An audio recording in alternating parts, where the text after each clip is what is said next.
and today I am going to take up paper 2 module 16 Women and Partition, Pinjar, the Ice Candyman, Jhootha, Sach and Lajja. Women and partition literature. Literature on partition gives voice to women much before historiography started recording these experiences. Voices from the writings of Rajinder Singh Bedi, Rahima Soom Raza, Ismat Chugtai, Manto Yashpal, Bhisham Sahni, Amrita Pritam were documenting in their stories and novels the experience of a trauma of unprecedented scales. These narratives were later substantiated by records of eminent scholars like Urvashi Butalia, Ashish Nandi, Veena Das, Ritu Menon, Kamla Bhasin and Gyanen Pandey, and activists like Anis Rizvi. The meaning of home. Most of the women who had to leave their homes went away believing that they were going to return once the situation was back to normal. Many of them left their jewelry and other valuables behind, hidden in safe places. They could never imagine that a world apart from the sheltered existence that they were used to, living like generations of women before them. To confront hostilities of the partition was so harrowing and traumatic that at times they were numbed into silence, while many lost sanity. Sabah Gul Khatak, writing about the experience of Afghan women migrants, says, when Afghan refugee women talk of going home, they talk about going back to their watan. Home is thus intricately woven into the idea of belonging, belonging to a place, belonging to a community. Home represents a way of life, a way of being, a culture and a way of thinking. Similarly, in partition, as it was, the experiences of these women during the process of partition were totally different from their earlier life and its security. And even more difficult was the challenge of picking up the broken pieces and trying to build their lives once again, while being continuously haunted by the horrendous memories that were embedded in their minds. Let us take a look at the issues and the perspectives of analysis. There are two issues that need to be looked into while studying women and literature on partition. The first is a more general question of identity of the women, and the second, a more complex question, is related to the choice before her in the selection of the identity.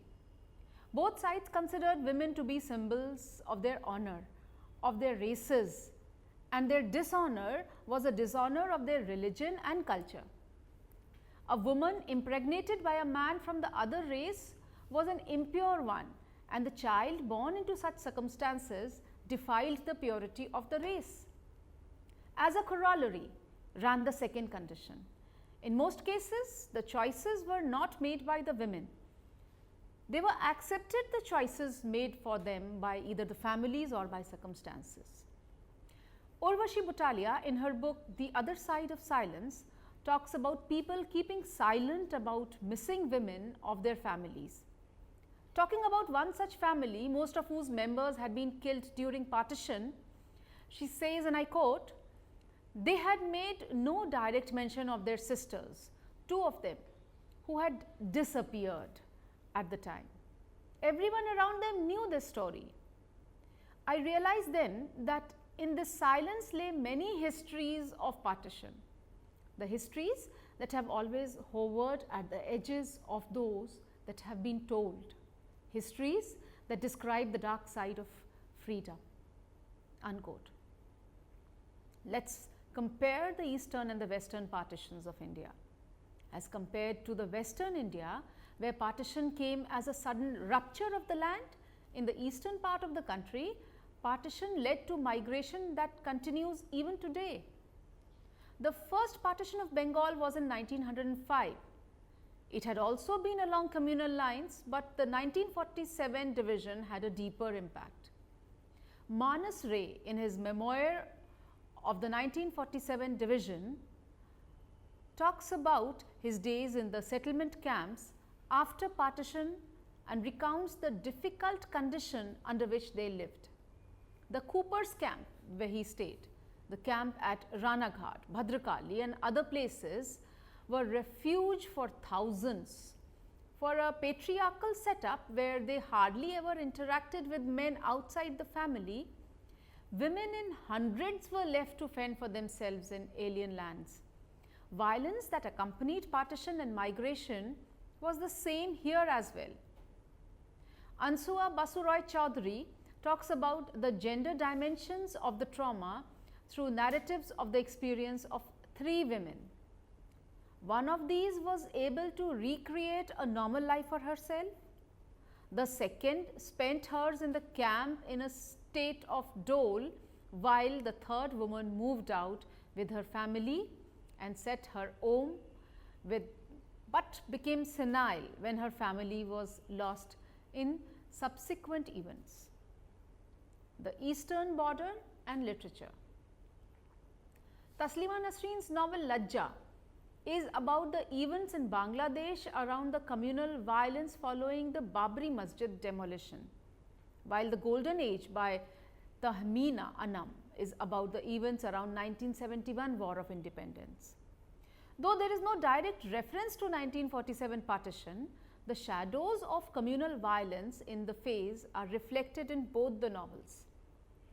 Lajja is a more vivid treatment of the gruesome violence and the brutalities women faced, and raises issues similar to those in partition literature of 1947.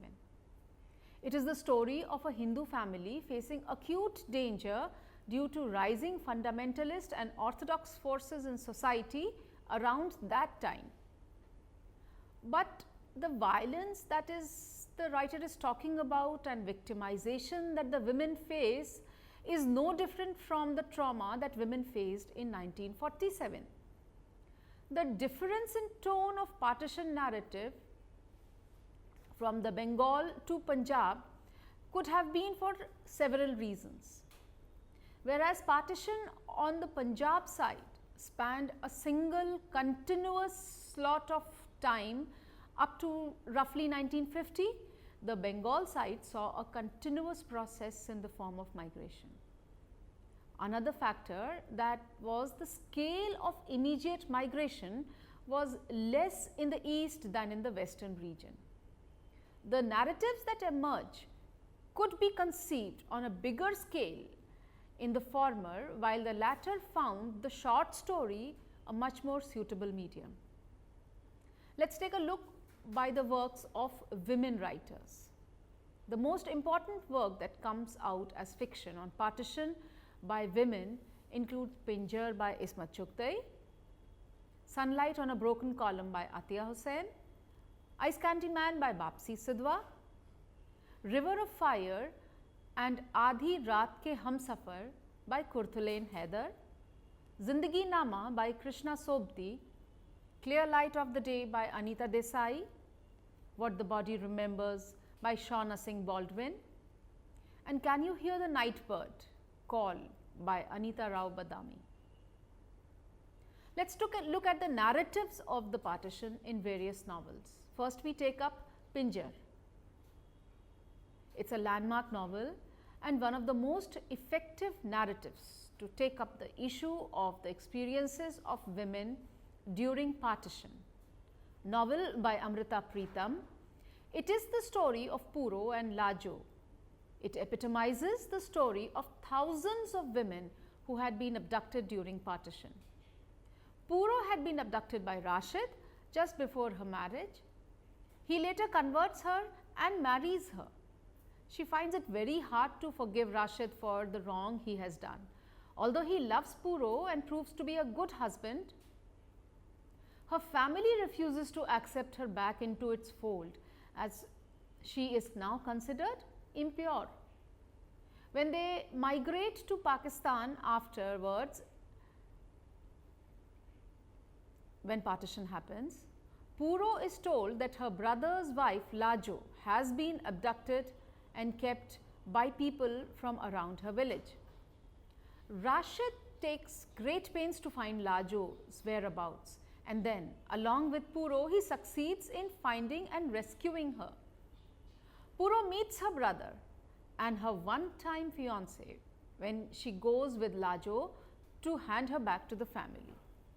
They ask her to come back and go with them to India, but Puro decides that she will stay back with Rashid and her son from his marriage with Rashid.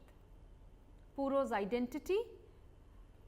The choice that Puro makes is not the discovery of a new identity. She is torn between her lost identity from the past and her present identity. All the bridges that could have helped her revive her lost identity were burnt. She is a convert, a married woman, and most importantly, she has a child from the marriage. In the act of rescuing Lajja from her abductors, she is almost subconsciously saving herself. She says that with every woman who goes back home on either side of the border, Puro is reaching home. If Lajja had not been rescued, she would probably have met the same fate as Puro. She too would have been forcibly converted and married to her abductor, calling all the doors of hopes on her close as well. Puro knows that she can only yearn for her family. She qualifies what Sabakbul says about women who are connected to displacement. Equally importantly, there is a sense of happiness connected with one's relatives, as they are also a source of love and shared experiences of sadness and laughter. These are important relationships that provide a sense of identity and a grounding due to shared values and shared lifestyles as well as experiences, unquote. Similar is the Ice Candyman, the story of which is a moving experience of women during partition. It brings out in its story, as a novel written by Bapsi Sidhwa, the life of the central character of Aya. The story revolves around Aya, but undoubtedly there are many other women and their experiences which are also a part of the narrative. The family lives in Lahore, and Bapsi Sidhwa captures the spirit of the city before and after partition in the story told through the eyes of Lenny, a little girl, a Parsi girl, who has an Aya to look after her as she is growing up in the last few years of independence.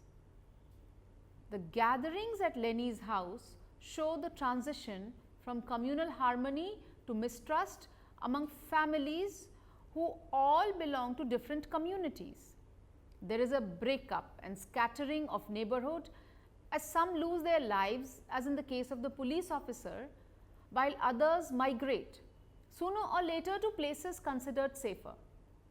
The irony of the situation is that even after being witness to such massive violence and bloodshed, those who migrate still hold some hope coming back to their home someday to start life again.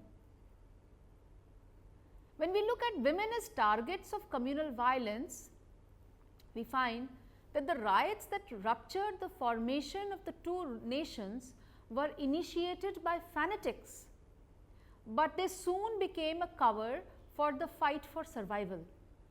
The looting and grabbing of properties were the main motives behind most attacks. And when the sense of hurt and injustice that one felt subjected to were to be vented, women were the easiest targets. Partition was not just about ideological and intellectual disputes. The real tragedy and the real drama of partition took place on the streets that were witness to acts of unimaginable brutality and horror, and in the homes and families that were violated and destroyed. As Lenny's voice begins the narration, we are taken into a past where a man on the street is still unconcerned with the deep scars that the phrases called the two-nation theory would soon inflict upon him. The atmosphere at the park where Aya and her admirer friends gather becomes a barometer for the slowly rising heat of communal unrest. The admirers of Aya include both Hindus and Muslims, and it does not seem to matter to them that she is a Hindu. She is herself closer to Sharbat Khan initially. Even after a tension starts, she hands over her savings to him for investment. Their perception of life has place for ideological stands, and the complexities of partition are barely comprehended. When Lenny asks Aya about partition, Aya tells her they'll dig a canal, this side for Hindustan and this side for Pakistan. If they want two countries, that's what they'll have to do. Crack India with a long, long canal. Gradually, as the gathering around Aya starts acquiring religious overtones, they have debates and bantering which make Lenny aware of religious identities. She says, I became aware of religious differences. It is sudden. One day, everybody is themselves, and the next day they are Hindus, Muslims, Sikhs, Christians. People shrink, dwindling into symbols. Aya is no longer just my all-encompassing Aya. She is also a token, a Hindu, unquote. The friends polarize around their religious identities, and Aya starts getting closer to the Messiah. The ice candy man cannot stop her openly, but he finds the communal turmoil a convenient cover for getting rid of his rival. And in the communal frenzy that follows, he abducts Aya. Those very men who had been her admirers and almost worshipped her now become her violators, as she is reduced to a status of a prostitute and is a prisoner of the ice candy man. Her journey to India, to her family, is not a return to security, for she is not sure of how she would be received by them. When we compare Lajja and the ice candy man regarding women as targets of communal identity, another picture emerges of the kind of violence that was targeted at women. It is of a train full of dead bodies, amongst whom were the relatives of the ice candy man. There were a sack full of breasts of women. There is another incident of Rana watching in a semi-conscious state as rioters rape his sister after killing all men in the family. There is an echo of the incident in Lajja, where the dismembered body of Maya with her womb missing is found and leads to her family's eventual migration. In the same novel, the rape of the prostitute by Surojan is a reflection of the same mindset, where communal anger or frustration is vented on the female body. The point that needs attention is that in the latter case, the writers were people from other places who had either migrated or were, as was the case with the Akalis, people targeting the other community with avowed purpose of infliction of maximum damage on them. It was a part of political maneuvering and gameplay. Once they were successful in their agenda, the ball of communal hatred started rolling. Those who migrated to Lahore became symbols and in some cases instigators of communal violence. Once the distrust became violent, there was no controlling it, and Lahore burnt for weeks. This hatred started getting manifested in a growing mistrust and hatred among groups of friends. Jokes which were once cracked in good fun now became games of one-upmanship, and there was always bitterness in the atmosphere. The murder of the Messiah was a result of twin forces of jealousy and hatred, and with the Aya, her friends and her admirers turned into her violators, betraying her trust. Those who could have been only too glad to have her as a wife and who staked claims for her attention and affection now found her to be no better than the object for fulfilling their lust. She had been a source of constant joy and affection, and their betrayal converted her into a living dead body. Let's take a look at the role of the activists and the process of relief and rehabilitation. There is the other aspect of the experience of women during partition.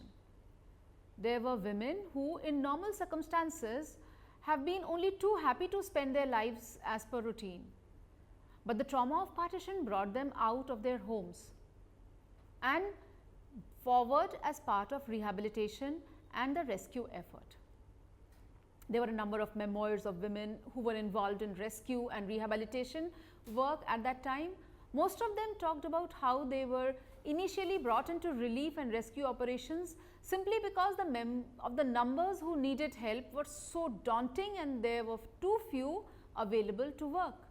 So, anybody who was willing or in a position to help in any way was roped in to assist in any way that they could. There were some who did it to gain political mileage out of the crisis, but there were a number who put in a lot at risk to help not just their friends and neighbors, but mostly strangers whom they had never met before. Lenny's mother and aunt belonged to one such group of women. In Sidhwa's novel, Lenny's mother and aunt belong to the rescuers. They are committed and strong women.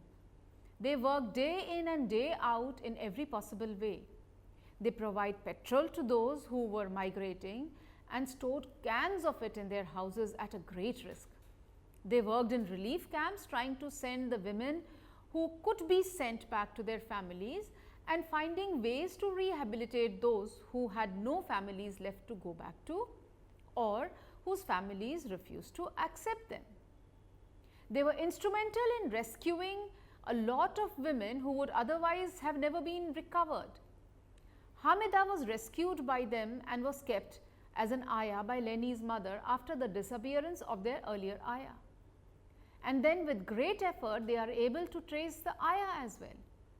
They managed to rescue her from the clutches of the ice Candyman, who had kept her hidden in the red light area of the city and had used to exploit her.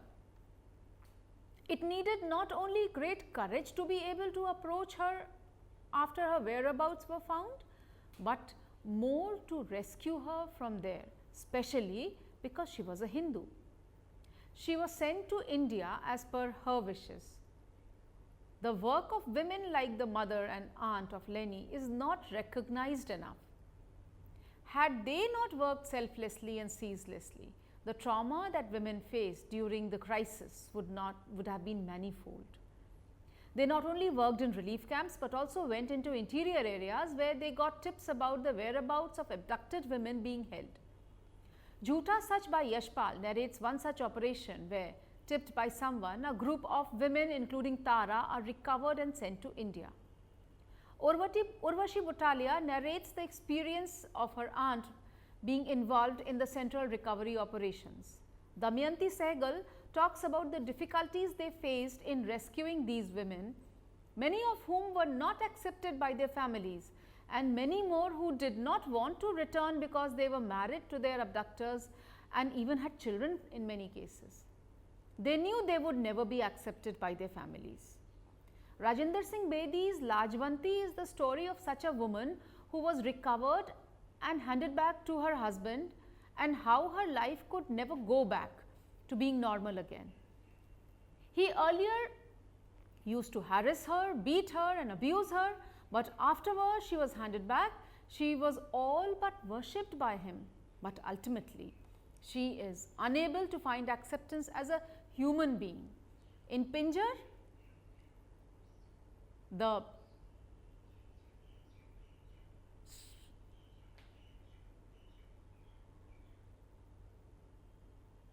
Pinjar, the central character of Puro might not have been, please take it up, or yeah. In Pinjar, the choice of staying back for Puro might not have been imposed by her husband, but still other options of going back, leaving her child behind, is a more practical and socially unacceptable. She knows that even the prospect of finding her acceptance is very slim, and more so if she takes her son along with her. The Abducted Persons Act and Puro's crisis in Pinjar. Behera, talking about the rights of women during partition, says, and I quote, "Under the Abducted Persons Act, the government has passed an ordinance that these women whose babies were born in Pakistan would have to leave them behind, and those children that were born in India will have to stay back in India," implicitly acknowledging that the child belonged with the father, Hindu or Muslim. In implementing the government policy, the authorities actively discouraged women from taking their children with them and pressured those who were pregnant to have abortions before they returned to their families.